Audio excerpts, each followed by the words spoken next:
inaabangan ang action-packed series na Black Rider. Napakaraming magagaling na artista dyan.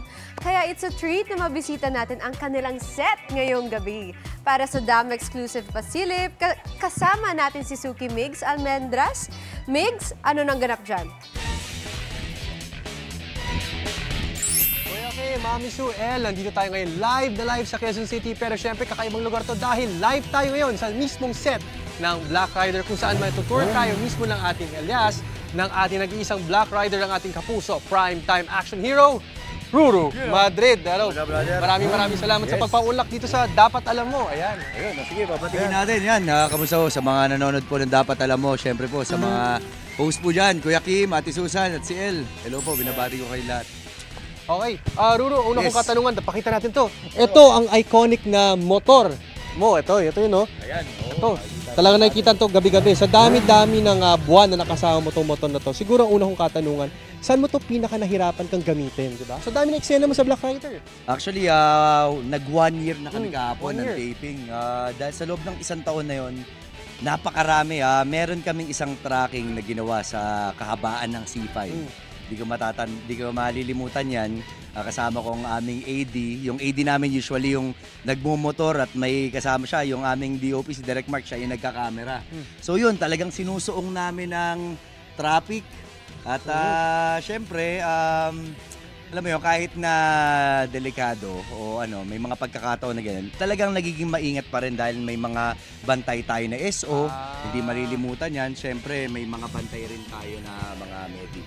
Ay, buti na lang, may mga medic talaga nakaantabay. Ito, nakikita ko may mga naka-standby. Tour mo naman kami, Ruru, ano nangyayari sa likod dyan? Anong area to para sa mga kapuso nating hindi pamilyar? Ito, brother, itong area na to, ito po ang area ng aming mga direktor at ang aming pinakamagandang producer. Kaya po, magandang gabi po. Live po tayo sa Dapat Alam Mo. Ito nga po pala ang aming direktor. Direk Romel Pinesa, ang poging-pogi. At syempre po, ang aming napakagaling po na executive producer, Mama Jojo. At ang aking napakagandang leading lady, walang iba kundi si Miss Yasi Pressman. Ang aming AP, Sir EJ. At ang aking lolo, kasama ko, si Anton. Eric Abaanyo, siya po yung gumagawa ng mga prosthetics, makeup, and all that. Yan. Ayun, sige, tara, lakad naman. Maraming salamat po. Ay, sige. Gaano ba kahalaga itong area na to dito sa Black Rider? Actually, itong location namin na to, para siyang Universal Studio, kumbaga eh. Ito, actually, itong buong to, para kasi ang daming mga nagagawa dito. So, pagka gusto mo ng open, pwede.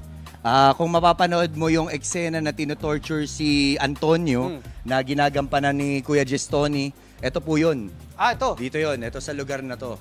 So minsan lalagyan po namin to ng black backing. Kasi sa mga kapuso natin hindi pamilyar, nilalagyan to kanina ng itim na kortina. Yes, at itong itim na kortina na to para magmukhang gabi ang eksena nyo. Ayan. Pagka minsan nagmamadali ka, kailangan mo ng kuhanan yung gabi, pero may araw pa, yun yung gagawin. So inaharangan to, dito nakahiga nun dito nakasandal nun si Kuya Gestoni, dito ko siya nung binubugbog. Dito mo siya binubugbog? Yan mismo. Sa mismong pader na to? Yan pader na. Kaya may mga dugo-dugo to, may mga dugo-dugo. Pero ang tanong ko sa'yo, pare ko, gaano ba kahirap gumawa ng eksena mag-rehearse para sa mga action scenes mo dito? Well, mahirap pero ako kasi ever since, syempre, ang tagal ko na rin gumagawa ng action since simula ng Lolong, Encantadia pa before. Kumbaga, mabilis na sa utak ko eh. Para ka na lang, alam mo yun, parang nagsasayaw, kumbaga. Okay. At ngayon naman, syempre, maliban dito, may pasabog pa tayo sa Dapat Alam Mo. Kasama natin ang ating bale, si Yasi Pressman. Hello. Maraming salamat. Kamusta po kayo? Ayan. Kamusta po kayo? Ramdam ko talaga yung chemistry.